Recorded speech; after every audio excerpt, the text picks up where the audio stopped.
Coming up on Added Time. We're 20 years into the A-League. This shouldn't be happening. It's a bit like that far off, basically. Yeah, they haven't been winning. Boys, I don't want to see you for 2 weeks. It can be purposely leaked to give you a proverbial kick up the backside. And if you're there and you don't win the league, you're gone. John Aloisi, welcome to Added Time. Good to be here. I haven't seen you boys for a while. So it's great to be here. Looking well. You well? You good? Good, very good, thanks. What are you doing? Not much at the moment. Sorry for the pointed question. Look, it was a difficult time. Difficult time with our club. They're still going through the process of sorting it out, so I can't discuss it too much. But they're hoping that, and the A-League and the FA are hoping that the club will be able to sort out their financial side and be back in the league the following season. So, yeah, this is Western United for everyone, not totally across it. That they've been put into hibernation. I haven't seen it happen anywhere in the world, but I guess, guys, it's better than just straight, you're gone, you're done, see you later, consigned to history. Of course it is. I mean, I can only speak from a personal point of view. I feel sorry, obviously, for John, for the coaches, the fans, loyal fans, especially the players. But we really don't know enough about the situation other than to say, yeah, if they can come back in, that is a much better thing than just calling it quits completely. Look, the disappointing thing is we're 20 years into the A-League. This shouldn't be happening. And the way it happened, and it happened so late into pre-season, it wasn't good. It wasn't good for anyone involved with the club, not from the fans, like you said, the players. On a personal level, as a coach, we know that our job could go any minute. So we understand that. So we understand that as a head coach, you could get sacked or you could be out of a job for a certain period of time. As a player, so late into pre-season, have very little time to find the club. It was not ideal at all. So it was a pretty hard situation. Looking at the way the players were coping with it and what they were going through, also the other coaching staff and the staff within the club. The positive out of it all is they've put so much money into this to try and start virtually it's a precinct. There's building a stadium, building residential. It's the fastest growing area in Melbourne. They need this to work, and so I think the APL they know that they need it to work. Okay. The FA know they need it to work, because I think that once it does work, then you've got an area it's going to grow football wise, not only the population wise, and you've got your own stadium there. So I'm hoping, for the sake of all the supporters and the club itself, that next season they're back in and the financial side is okay. And what about your future then? You say they. I mean, you can't wait around forever or just to hope they're in, I guess. What does it look like for you? Look, if the right opportunity comes along, then I'll have to look at it, because it's a year out of coaching, and I'm a career coach. I want to be coaching day in, day out. It doesn't rule out the fact that I could actually stay at Western United. I just don't know what will happen around the corner. There has been a couple of clubs that have been interested overseas. It wasn't the right opportunity. I'm in a position now that I need to make sure, if I do go overseas and make that next step, it has to be the right one for me. Because, right place, right time. Yeah, right place, right time. The European market at the moment, if you're going to step in, it's when a coach has been sacked. You have to see if it's the right opportunity. Can you improve that team? What's the next step after it? Are you in a position to really take that challenge? And then MLS, I had interest there, which I found quite interesting, because the MLS, I think, is growing. Come a long way, yeah. It might grow, it's buzzing. Yeah, it is. Very quickly, leading into the World Cup. And respected? Very well. You want to go somewhere where you do well and you know that's going to be a springboard. Yeah, that's right. And I think that we know the MLS quite well in terms of they got salary cap like us. There's no promotion relegation. What they probably haven't done, what we've done, is bring through a lot of the younger players at an early age. Yeah. So I think that's their next step, what they're looking to do, because they've had the college system, but now the MLS, what the people that I've spoken to are looking at that as well. Well, in a few weeks' time as well, we're going to have an Added Time special around the 20 years since the Uruguay game as well. So seems like yesterday. We'll park that for then. Still to come on Added Time. We've got one of them too. The higher the line, the more importance on the profiles of the players. If I have a run-in with Messi and it goes wrong, I'm out the door. If they're slow, you're just going to get killed every time. That's right. If you're watching and you like the weather, like Johnny said, stay in London.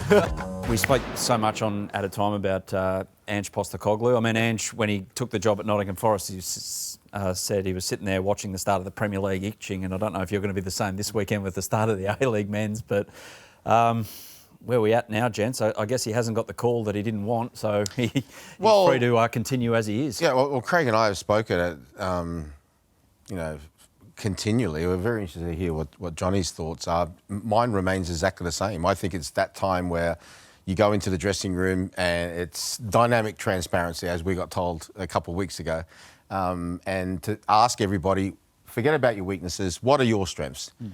We know in the dressing room there'll be some players might be a bit shy. I want to hear what your strengths are. Gather all that information, make a plan around each and one of the players' strengths, because it's quite obvious to me, even though things have been improving step by step, but it's still quite obvious to me that whether it's consciously or even subconsciously, that a lot of the players are either not comfortable in doing some of the things that Ange has asked them to do, or sometimes you just can't do things exactly like they are, because results for me right now are very important for his survival. But I mean, Johnny, I want to hear what Johnny's got to say. This international break's come at a good time. And I've been through the experience of, even in the A-League, when you're going through a bit of a tough time, that break can help. Even if your players go... He's got 12 players scattered. Yeah, we've been there in terms of clubland when we're probably not quite enjoying what we're doing in terms of playing-wise or results-wise, and then you go away with the national team and you come back a different person. You go away, it's new air, you're around teammates that you know really well because you've grown up in sort of the same culture as them, and then you come back with a new lease of life. So you come back with confidence, you come back with new energy, and I think that will happen with the majority of the players that have gone away in international break now.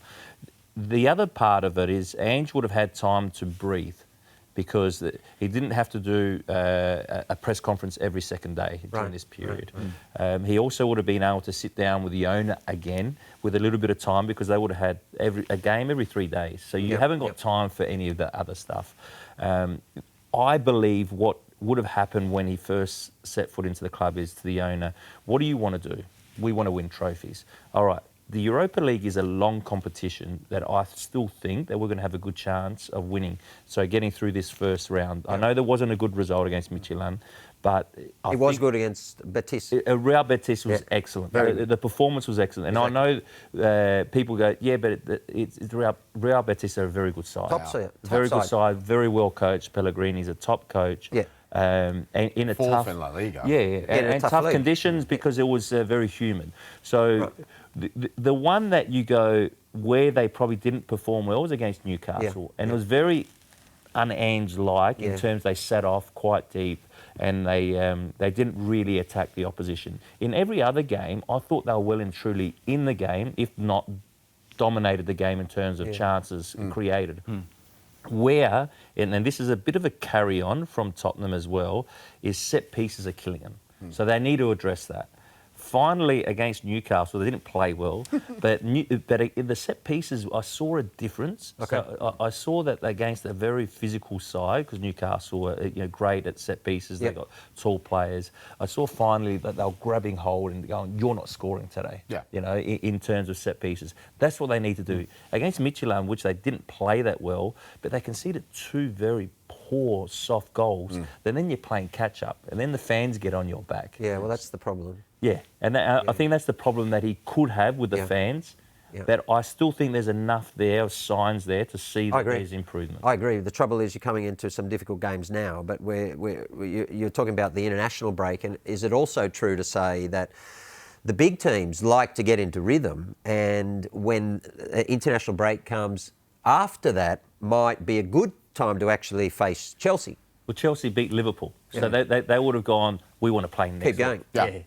And so they're having that break. So this is on the flip side with Ange's team. They just lost. They haven't been winning. boys, I don't want to see you for 2 weeks, sort of thing. Yeah. Did you guys find that when you mentioned, like, you guys used to fly to literally the other side of the world and go back over there? A lot of time, yeah. Well, sometimes you did. Sometimes you went, oh, that's... They used to get really like sore hamstrings like, around those times. Really. There's a few of those. No, but in seriousness, it was like you get on the plane, and even though you're on the plane for 24 hours, like, oh, cool, I'm removed from that. I'll worry about that in 10 days. Is that what it was like? Or? If you're not doing particularly well, yes, 100%. Yeah, it's always lovely to get together because national teams are a totally different environment, and it's friends that you played with over a bunch of years, so it's lovely. And you spend time on the flight. You've got players coming in from all around the world. You get back in the hotel, so it is very nice. But I think the question for me is, from Johnny, with your experience of coaching, is like, how difficult is it? What we see Ange trying to change the style at the same time as having to manage results, and that's got to be one of the most difficult things. Like, he could have, like, now they're talking about Sean Dyche as well, right? Yeah. Which is another problem. But the thing is, you can come in to try, because usually when a coach goes out, the results are down, right? And so all you need to do is stabilise it, and then off you go. You're in a job for 2 years, which is what they're talking about Dyche. Whereas Ange is a different project. And what you're seeing is, I think many people probably underestimate the difficulty of actually doing both at the same time. It's True or not? It's the hardest thing for a coach. Right. The hardest thing for a coach is to change the playing style. Right. I think it's easier to go into a club or a national team to go, okay, we're going to make sure that we're hard to beat straight away. And that's defensively, put in defensive structures, the defensive principles. Now, to get them to play and the way that Ange likes to play, and that's a free-flowing football that he believes over time will get you sustained success. But he's also more open. Yeah, more open. So that has to happen pretty quickly in terms of getting results, but it's very hard. It's really hard because you're getting a team that was very counter-attacking. So all of a sudden, we need to dominate and had the ball. success with it. Yeah. But so he they're knew convinced all this. by it. When Marinakis called him, though, he knew all this. Well, that's what I wanted to ask. But I wanted to ask that to Johnny. You just said about yourself. It's got to be the right time, right opportunity. Talk us through, you know Ange very well, better than all of us here. Do you think in his mind he thought it was the right time, right opportunity? Or do you think it was just one of them, you know what, I can do this, no problem, I'm itching to get back, football management is my life? I think that he would have sat down with Marinakis and said to him, what do you want to achieve? And out of this was trophies. All right. So he would have said, and I know what he would have been like. He would have gone, first of all, this could take a little bit of time. There could be a little bit of hurt here for a period of time because we know what it's like to try and change a way of playing. It doesn't happen overnight.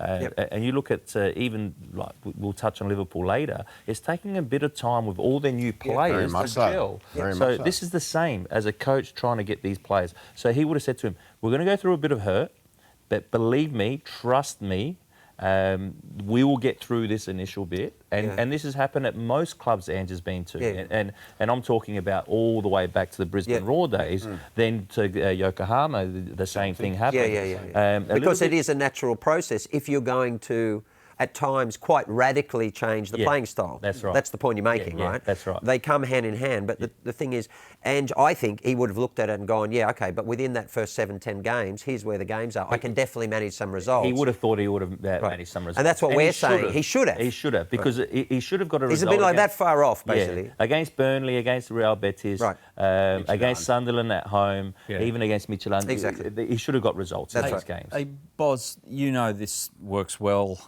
in the media, through the media, with a rumour like Sean Dyche, for instance. That doesn't just drop out of the sky for no reason. There's agents behind the scenes. This will probably keep happening with different names over the next month or so. It will, but there's always two sides to that coin. Sometimes, and this is where you've got to work out either from afar or if you're right close like Ange, if you really want to work it out, you can do. Sometimes it can be purposely leaked to give you a proverbial kick up the backside, you know, just like to put a bit of pressure on you, you know, a little bit like the famous, you know, the chairman saying, oh, I've got total faith in my manager, you know, that, you know, or info, Or, like you said as well, usually when it comes from a variety of sources, not just one, where there's smoke, there's fire. But I'm thinking to myself, look, Ange's his 8th manager in 8 years at Forest. He's had countless managers at Olympiacos as well. Olympiacos have been winning stuff. They won the Europa Conference League 2 seasons ago, remember? They won the Super League in Greece, two seasons on the trot. In 14 years. Yeah, but he's had success. And people used to, I mean, I am one of them because of my experience that I believe that you need a bit more stability. But that's only from my experience. But other people turn around and make the good point. When Roman Abramovich was at Chelsea, yeah, he did the same. Yeah. He did pretty much the same. But Chelsea were the most successful domestic club during his time. But that just means Ange goes in with eyes wide open. Yeah. Like from a coaching perspective, you're going, okay, this guy sacks, so I know that there is a risk here. Yeah. If I don't get those results when I'm changing the style, I could be out. But I'm making the decision that I can manage that process. Yeah, and I think that, as you said, that Ange knew that coming in. He knows the chairman really well, the owner really well, and but he would back himself that he'd be able to get through that. That's what he's done there. Right. And there's no right or wrong about owning a club in terms of you're saying that they want to make sure that there's a bit of stability, or because in Italy they've been doing it for years. They've been sacking coaches left, right, and centre. Like I said, the Roman Abramovich. Yeah, and they feel that's the best way to get results. I don't agree with it, but for many clubs it works. Depends your payout though, doesn't it? Yeah. No, it's still you don't want to. They go through like 30 a year Yeah. on average. I think there were 7 Premier League managers that went last season, which was way under par. So Real Madrid are an example. Yeah. Ancelotti's there the last time, and if you're there and you don't win the league, you're gone. Yeah. It doesn't matter what you do elsewhere. Or Champions League. Yeah. You have to get one or the other, right? Yeah. And you can be 1 point off, 1 goal off. Doesn't matter. Bam. That's the expectations of the clubs. Still to come on Added Time. I haven't looked at the sense. Yes, Can I go to VAR on that one? Normally where that non-kicking foot is pointing, That's where they're going to go. you think you're going to try to go around and play like tiki-taka? Hit your head on the Yeah, you ceiling couldn't and go go, anywhere. you can't do any more than that. Luis Enrique, intrigued on your thoughts on him, John, because you know him well. You spent time with him and his coaching crew over in Barcelona, and you must be blown away by what he's been able to achieve at PSG. But it's on to the point about managers and setting trends.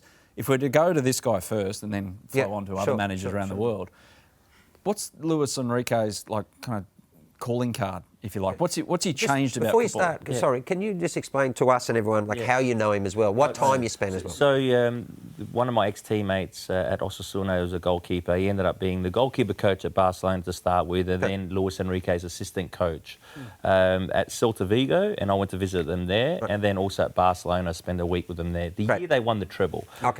Luis Enrique's, straight away, he's someone that's got energy. He walks into a room and he's just energised. Whatever he's doing, he's lively. He started talking about Australia to me, that he lived there for a year. We've got one of them too. Over here.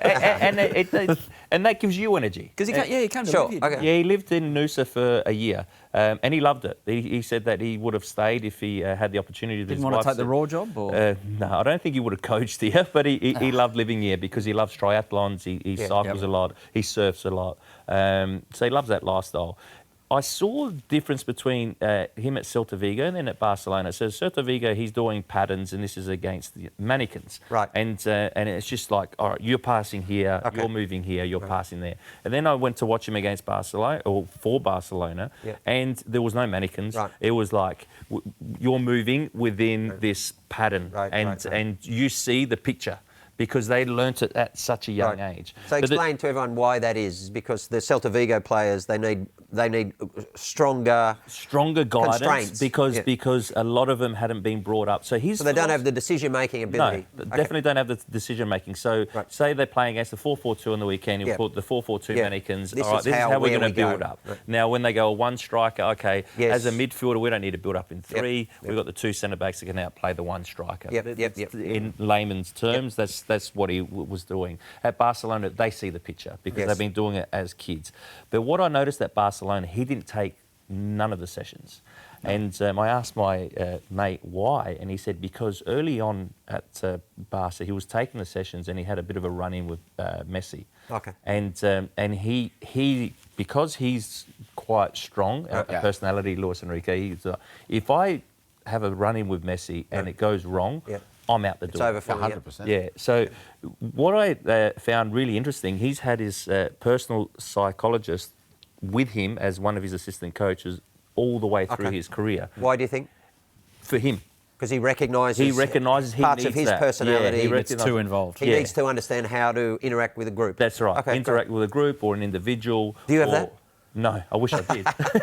But what I'm trying to say about Luis Enrique, he understands himself really well, good. that he needs people around him to help him. Right. Then you go at Paris Saint-Germain. So his philosophy and his principles haven't changed. He's just now moulded this team into, because they've got so many hard-working players that he can actually get them to play the way that he sees football should be played. Yeah. At Barcelona, he did that as well, but he couldn't really mould it in terms of, because he had certain individuals. Well, the mould was set through La Masia. Who need freedom, and Messi has to do his... That's right. Yeah. But he always will say that even when Messi gets the ball, that these other players need to have a guidance of where they should where be. they're going to go. Yeah. Help him, yeah. Whereas you see now at Paris Saint-Germain that he's gone onto another level, because every individual will work as a unit for that team. So it looks like that he's evolved. He's still the same coach. He's just a very switched-on guy. Okay. And the job he's done with Dembele has been amazing, because he's not one in the past that used to work. Yeah.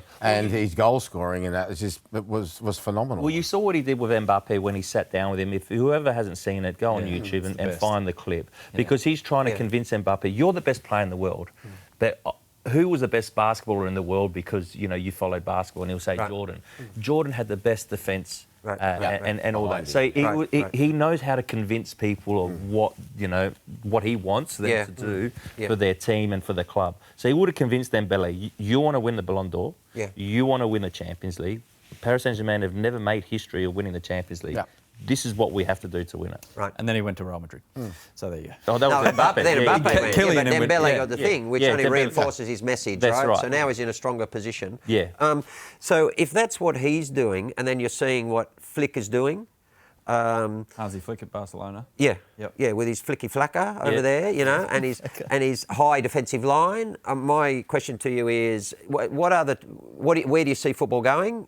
New coaches are coming up now. What is it that they're seeing that they're having to face, maybe that they didn't 5 years ago? And I mean that both in Europe, or perhaps EPL is slightly different, and also back here in Australia.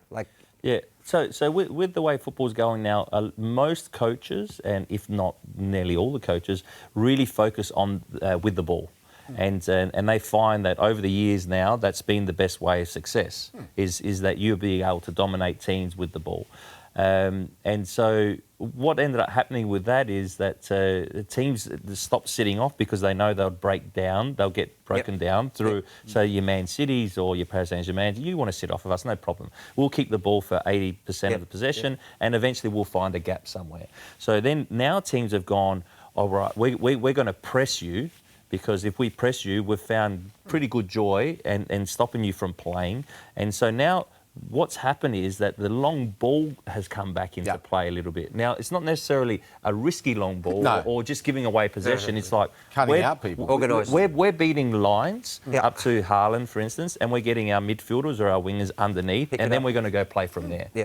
So that's one of the tweaks that you see that's happened quite, and you see it mainly this season and last season. The other tweak is defensively, most teams are going man on man. Now, why is that? Because they concentrate so much on with the ball that you have less time to work on your defensive structures. So they're simplifying and going, we're going man on man. This is your job. Is that because the game's so physical that the time that you can train at a high intensity, I don't know what it was like when you guys are playing, but it feels like the game intensity-wise is through the roof. There's only so much a human can do. In terms of recovery and then getting on the training pitch to practice those things. I think they just want more time to play with the ball. They want, so because it takes a hell of a lot more time to get it automatic, to get players in. Yeah, that's right. To get them to really gel with the ball, it's a lot harder to get them to do something defensively. And it needs constant repetition. It's a hard thing to do to set a trend, I'd imagine, Boz, as a manager. There's cookie cutter approach. There's judging what your players can do, but then there's like walking into a dressing room and going, I want to send you down this path, and players sometimes can see through that. Well, this is the beauty of football. There are so many ways to skin a cat, so many ways to play, so many ways to counter what's being put against you, and also so many ways that this is why it was important what Johnny said. I think it was very, very valid what he said at the start, that it's very important when a manager goes in now to know exactly what he's dealing with upstairs and with the players. the history of the club, how they want to play, the supporters, everything, because you've got to make sure, you know, you pretty much hit the ground running. First impressions last the longest normally, unfortunately, for a lot of people. But in terms of football, it's always evolving. And you heard what Johnny said about now how people like to go long. It's a lot of it's common sense too. You know, a lot of it comes back to, and I'm sure Johnny's been on the training pitch where he's turned around and said, look, listen, I want to play out from the back, but if you're in a situation where 1-0 up and there's 10 minutes to go, and you're a goalkeeper, and you say to your goalkeeper, look, I know I want you to play out, but if that man's taken, not a problem to hit, I call it long pass. Yeah. Long pass to the big man up front, you hold it up, we've got people all around It's it. important you have your principles of play. Of course. Recognise where you've got a spare man, course. recognise where there's space. Yes. And that's pretty clear with the ball. Yeah. You spoke about Hansi Flick before. He hasn't really changed his way from when he was at Bayern Munich when he won the treble. Just refined it. Well, he's still had that high line. I don't know if you recall when he was playing against Paris Saint-Germain. Paris Saint-Germain had their chances in that final. They did, yeah. But that's a very typical Hansi Flick way of playing, is that it's risk v reward. And You mean against Inter? No. So this was going years back, Bayern Munich. when they won. When they won it. So recently, Barcelona is still trying to do it, but they still quite haven't mastered that line of when to drop and when to stay. Not against Inter. And not against Inter last season, and not against Paris this season as well. Do you Or feel Seville for the other day. something Yeah, like that? exactly. Yeah. Something like that, you're waiting for a team like Hansi Flick's Barcelona to win it, and then that starts to sprinkle around and other teams start playing high lines, or that's a very unique situation where no one wants to play with fire? You've got to have, and always be very careful when I say this because you don't want to be disrespectful to players, but each and individual player has its own strengths. Yeah. Okay, and weaknesses, no problem. And you want to ideally, like I came back to what I said about Ange, play to the team's strengths that you've got. Now, the plays that you've got when you come in is not really dictated by you. Sometimes it might be if you know you go into a job. You get a transfer window, but very rarely in the transfer window you change the whole team.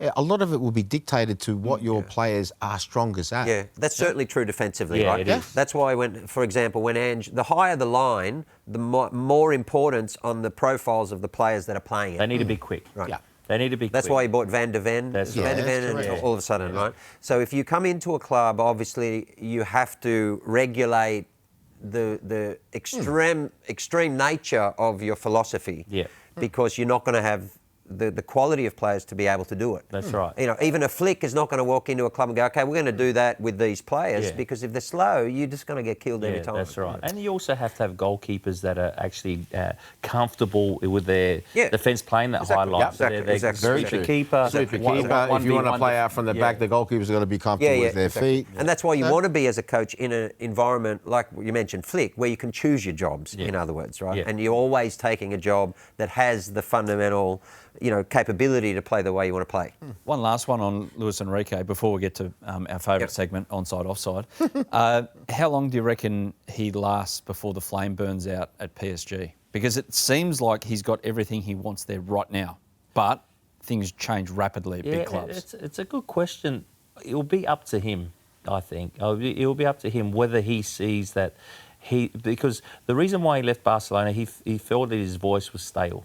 He got to a point that it was hard to then walk in the dressing room and be so energetic because then the players would go, this again. So he recognised that, I think it was 3 or 4 years, it was up. And with Paris Saint-Germain, this is his third season. Don't forget he's been able to bring in new players, so that will keep it still pretty... That's what you have to do. When you're long-term within a club, you have to rotate your playing group because or else it becomes a little bit every 3 stale. years. If you don't change your players, they'll change you. Well, that's right. That's right. So where does he go from here, though, Luis Enrique? Yeah. So if you're going to leave Paris Saint-Germain, where are you going to go? I think Premier League. Yeah. I mean, I would have loved to see him manage the Chelsea. I would have loved to see him get the Chelsea job I a actually couple of think years ago. that Premier League will be his next step. His English is pretty good. He's always loved Premier League football. He loves the atmosphere there. So you could see him easily going there next. Like replace Pep. Maybe. I'm not sure. I'm not sure. I mean, they must be thinking about it. Yeah. Oh, They must be looking at him and going, okay, that's our next step. Yeah. You know. Well, Luis, if you're watching, Australia's always here. No, for you again. no. I said surfing, let's Chelsea. I go said surfing. Chelsea. Cruise job. Yeah, no. I said Chelsea. Foz said Manchester. I said, Lewis, if you're watching and you like the weather, like Johnny said, stay in London. funny this was in between national team coaches. I think it was after the 2018 World Cup.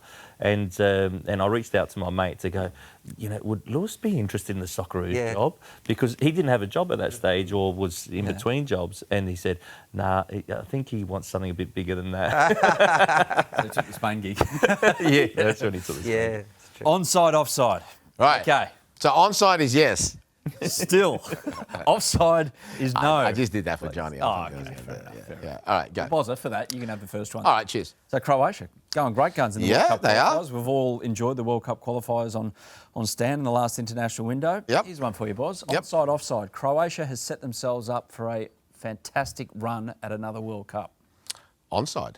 They got the profile of player. They have. Obviously, the big question is an ageing Luka Modric. If they get a draw in the southern parts of the USA or Mexico when it's that hot, how will that go? But you still see him when he comes on. He's like a conductor of an orchestra. Absolutely phenomenal passing. And like Johnny made the point before when he was talking about Messi and players that are in behind him. But as long as they've got workers in behind him, which I'm sure Zlatko Dalic will do, they're going to be a very difficult team to beat. They're a very difficult team to beat in a one-off situation. Very strong defensively. And they've got the experience. I mean, they've done an absolutely amazing job in the last, 4 major tournaments, you have to say. Yep. Fozzie. Yep. We'll stay on the internationals and in this group as well. Faroe Islands. It's an incredible story. Right. 55,000, like above Scotland, halfway in between Iceland and Norway, just flat out in the middle of nowhere. Island of a really small population. Are they going to play at the next World Cup? It's still an outside chance. They're an outside chance, yeah. I think... Firstly, it's a great story, and because, as we said before, because the World Cup has been increased in numbers, it is giving these types of countries much more hope. And you saw Cape Verde, of course, now in the World Cup, which is incredible. So Faroe Islands, I think they've got 55,000 players. Is that right? I think people. Population of 50. Population of people. 55. Yeah. So how many? They're all players. How many all play. male players do they have? Not sure. Oh my God! I haven't done the Far sense. out. I haven't looked at the sense. Yes, so it just it does show, with some decent work. Of course, the team well organised and all these things, but it shows countries what is possible. And Geography we always helps. talked about these guys. We talk about Croatia, and we always talk about Uruguay. You don't need a huge population of male or female, but in this case, male players to do good work. Yeah. And it's a challenge for everyone, including us. So offside or onside? They're going to play offside. Oh, offside, yeah. Offside. Just offside. Minimal. We went to upstairs. But the story is onside. It's a good story. Johnny, offside, onside. So Xabi Alonso, he's started really well at Real Madrid, which isn't a huge shock. But onside, offside. Real Madrid will win La Liga and the Champions League this season. Can I go to VAR on that one? Already been used Because for positive. I look at it and La Liga, yes, because it's really between them and Barcelona. So I think Atletico Madrid had started too slow to actually catch them, even though they're doing well now. But Champions League, there's so many clubs there that you believe can beat them, or Like that I still think Liverpool will be there. I still think Arsenal will be there. What about Bayern? Bayern Munich, they've started really Bayern. well. They're really well, and they've got good experience. Bayern Munich as well. So, and they're a club that always seems to excel in Champions League. Second year for company, I think. Yeah, And second year, so yeah. Improving all the time. Yeah. So that one there, I don't think they could win both. Offside. Yeah, offside. Bozza. Yes. Ronaldo, he took it well. He had a penalty saved playing for Portugal against Ireland. Kelleher. So this guy, the Irish goalkeeper, who's also Brentford's goalkeeper, has last 3 saves from the spot. Cristiano Ronaldo, Bruno Fernandes, Kylian Mbappe. So he, onside or offside, is the best penalty stopper in the world right now. Oh, right now, onside. Yeah. He's in professional football, he saved 6 penalties from 11, and that's not including the shootouts. He's also got a very good record in shootouts as well, but most definitely onside with that. Outstanding penalty save. Those 3 last penalty takers have had an 80% plus success rate out of penalties. He saved the whole 3. Is there anything about what he does that you can see? There is. And the one main thing, I mean, obviously the rules have changed since I was a goalkeeper. You always have to have 1 foot on the line. But some of the principles, like Johnny was saying about, coaches, some of the principles and philosophies, if you like, remain the same, to wait until the last possible minute. The last possible minute for a player is when you put your non-kicking foot down. So when that non-kicking foot goes down, the very, very good penalty takers or very confident ones will try to keep an eye just on the goalkeeper. The ones that are just a bit below, even though they put their head down, they still have their peripheral vision. They can see the goalkeeper, so they can change where they're going to put it. But there are other ones in a high-pressure situation as well. Remember, the tighter you get, a lot of times it's in shootouts, but the tighter you get and also the more pressure's on, sometimes the mind doesn't work as well as it normally does. So to be safe, they want to keep their eye on the ball. And if that head goes down, and usually the non-kicking foot is the one pointing to where the ball is going to go. There are exceptions, but usually 7 or 8 times out of 10. And of course, enough to look at the plant, like the foot. The plant, if they plant, here's the ball. I know what you mean. Yeah, so that non-kicking foot, normally where that non-kicking foot is pointing, that's where they're going to go. That's where they're going to. Is that a factor of the run-up or not? So the run-up comes next. So the run-up, if it's a straight run-up, if I'm a right footer, straight run-up means going to the goalkeeper's left straight. Curled run-up normally means that way, but there are always exceptions. So you've got people who basically say Dwight York got to a point where we were practicing about 10 a day, and he got to the point where he would just approach the ball straight and just watch the goalkeeper. But it takes a lot of courage. Ivan Toney does. Basically. Watch the goalkeeper. So you hold until the last minute. A lot of them are doing that. Yeah. You hold it until you possibly can. Just run up, smash it in the top corner. Well, the bottom corner or top corner is the hardest for a goalkeeper. But it takes a lot of courage. It takes a lot of courage, especially if you're going to roof it, Thank God some dude from Uruguay didn't pick where he was going one night about 20 years ago. A reminder, the special is coming up about the Socceroos qualifying for a World Cup for the first time in 32 years here on Stan Sport at a time. What was it up to? Foz. Okay. Pitches are always interesting in modern football. Yeah. Like beautiful. Like it's contributed so much to football having great grounds. However, we've just got some vision here of one in Thailand. A couple of weeks ago.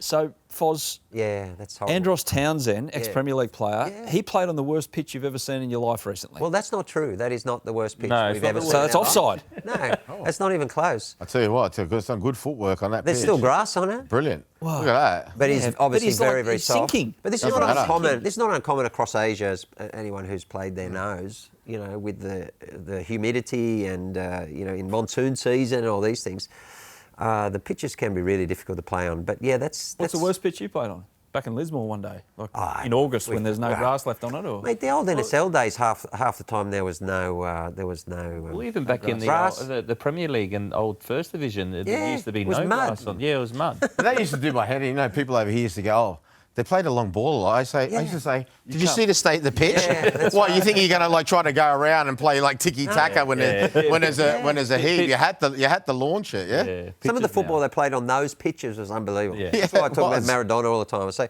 Messi's great, but watch what Maradona used to play on. You remember those pitches in the Serie A? Yeah. It was just mud half the time. It was. Johnny, the Australian Championship started last weekend. A lot of talk in domestic football, a lot of hope as well, thinking that one day we can have pro-rel and all of that. But here's the question for you, onside, offside. The Championship will morph into a genuine second division. Not so much leave promotion relegation out, there's legalities around that, but a genuine second division, proper competition. Onside. Good. You saw the other night, and the other night, over the weekend, teams with so much history behind them, 70 years of history of playing in the old NPL state leagues, then into the National League, and then obviously back into the NPL, and what it means to them. The crowds were great, the football was good, the hype about it, and you just see it happening. You do see it happening. Now, whether it's going to look like this in 10 years' time or not, there'll still be, I believe, there'll be a second division. And I think over time, there'll be a promotion relegation. At the present time, I don't think we're capable of doing that. We need to make sure we get both leagues, sustainable. Yeah, sustainable. Or also financially. you're getting promoted to what? Yeah, well, that's right. Yeah. But I just love seeing. I watched Friday night South Melbourne Sydney Olympic because I grew up watching South Melbourne Sydney Olympic. I grew up, in Adelaide watching Adelaide City. You grew up having Marconi, abuse Sydney. hurled at you in Greek. Well, that's right. But that was also my upbringing in terms of playing in the local. Was against different ethnic backgrounds, and we were able to then. I wouldn't have known what the Croatian background or heritage or what the food was like unless we played them, and then we became friends. And it was the same with the Greeks, and it was the same with the Polish. I'm not saying that they all need to be from that sort of ethnic background. I just love it. I actually think that the game needs it, and I think that this will be a hit this season and going forward. Boz? Yeah, 100%. Yeah. 100%. Did you watch any or no? Yeah, I watched Sydney Olympic versus South good. Melbourne. I watched Sydney United versus Bayswater. I watched a bit of Preston as well. Look, it's quite simple. We need a second division. Much more opportunities for players, much more opportunities for young managers. And as we know as well, in terms of the A-League, you'll have first sport in any code of this country, you'll have interest at three spaces of the table. Who's going to win, who's going to come first, who's going to get in the top six. And then towards the end of the season, whereas 3 or 4 teams sometimes because they can't make the top 6 are like, oh, there's this match. That match will matter because they might be playing off like a match that might be like, where I won't say 2 teams to be disrespectful, but they might be playing that week and the team who loses either might have to play in a playoff to stay in the A-League or get relegated automatically. It really is. Yeah. It really is. You have to start somewhere. Yeah. And the fact that they've started somewhere is the most important thing. Really and I think it's really good for the game. Yeah. And the general vibe, the general feeling. General feeling when you have, I had a really good feeling about that. Was very good. So let's hope it goes forward. And not only that as well, ethnic clubs and that they were a very important part of helping people from all around the world assimilate into Australian society. Yeah. But a lot of the demographics around those ethnic clubs now, they've completely changed as well. So as much as, you'd be proud of your ethnic roots, you don't have to be enslaved to them. Like there's a lot of people, for example, around Bosley Park. Those demographics around Marconi have completely changed. All you want to do is provide opportunities for their boys and their girls to play at the highest level possible. Yeah, fantastic weekend. It's one of the best weekends in football I've had for a very long time. I love seeing South Hobart, 1910, that club dates back to, right? Yeah. Bayswater, Wollongong, Preston, so many of those. I mean, Wollongong, we all remember their famous grand final win, and it's an incredible amount of history. I agree with everything the 2 guys said. The only thing I would add is I think there's also a sense of healing as well, a bit. Yeah. Because this level of the game, which was once in its glory and in its pomp, it was so badly mistreated. And the whole game knows that. They were forgotten. It wasn't like you just moved on, but it was all like you pretended it didn't exist in a way. It's like if you're the top A-League goal scorer, you're the top goal scorer ever. And people say, well, what about Frogger Murray? Or what? So all of a sudden, for that level of the game to come out of that darkness, if you like, and now be in the limelight, you can see what it means to everyone. You can see what it means to the clubs, and it means something to us as well. It's not. We don't have to be part of those clubs. I don't have to be all of us of any of those ethnic backgrounds, but we can respect that these clubs built the game. And to have them back on a stage is just absolutely beautiful. I also enjoyed seeing all the ex-players in the boxes because we watch you guys and, it's good to have legends, in the technical areas and we're seeing how you go. And, you have so many ex-players popping up in the coaching boxes that I didn't know they were there. Or we haven't seen them for years and all of a sudden they're back. It means a lot, I think, to all of the game. And, we'll see the future of a second level is very, very bright. Second round this weekend of this championship. You, Adam, what did you think? Oh, it's great. It's fantastic. Okay. I'm involved in it in some way in the NPL landscape. It's exactly that bridging gap that you need. You just want to see it grow and be sustainable at the same time. Difficult thing to balance in Australian football, given that it's not a huge top-down funding, but that's the big thing. Let me ask you then, so people won't know, but you're at Manly. Yes, board member there. Okay, so you're in a formal position there. Yeah. So I eat sandwiches and drink drinks for free. And just watch football and pretend I know what I'm doing. So my question is, from your inside the system then, what does your club see then? Because you must see, wow, this is something that we want to be involved in. Like this is all of a sudden a new... Well, the reason I get involved, full stop, was opportunity. because Yeah. it's a club with opportunity, and there's a lot of clubs around Australia with that. Sure. You just want that opportunity to be apparent throughout the game, not, like Bozza says, There's a ceiling. hit your head on a Yeah, you ceiling couldn't go and go, anywhere. oh, you can't do any more than that. So And that's your what a club- lot of those NSL clubs felt for a very long time. Exactly. Rightly. Our club doesn't quite have the ambition at the moment to go onto that stage because we're more on a youth development cycle at the moment, but one day. But does it change the conversation? It's like you guys are looking at this going, well, you know, this is... Why not? This is the future. This Like, is an very opportunity. exciting. Why wouldn't a club like ours look at it, and we've got our own cool little ground, in 50 years' time, start putting grandstands up around and be a part of the second division, try to get promoted to the A-League? Why not? What do you mean 55? 50, whatever. Yeah, it's Exactly. great. But it's released a lot of energy in the game. It takes that ceiling, relieves the pressure on the And ceiling. don't forget, double the amount of coaches opportunities, double the amount of playing opportunities, boys and girls. Like, we need to expand the base. Joy and rage, jealousy, jubilation. Liverpool and Manchester United. English football's greatest rivalry ignites again, only on Stan Sport. But how did it ignite? 1894, just when football formed organisationally, Manx cut their Scouser mates out of a deal. Manchester entrepreneurs helped fund a shipping canal that bypassed coastal Liverpool and delivered goods to their inland docks. Ever since, it's been uneasy. And football is very much the cause of modern tensions. And the main reason? Two rampantly successful football clubs, one from each town, driving each other to greatness.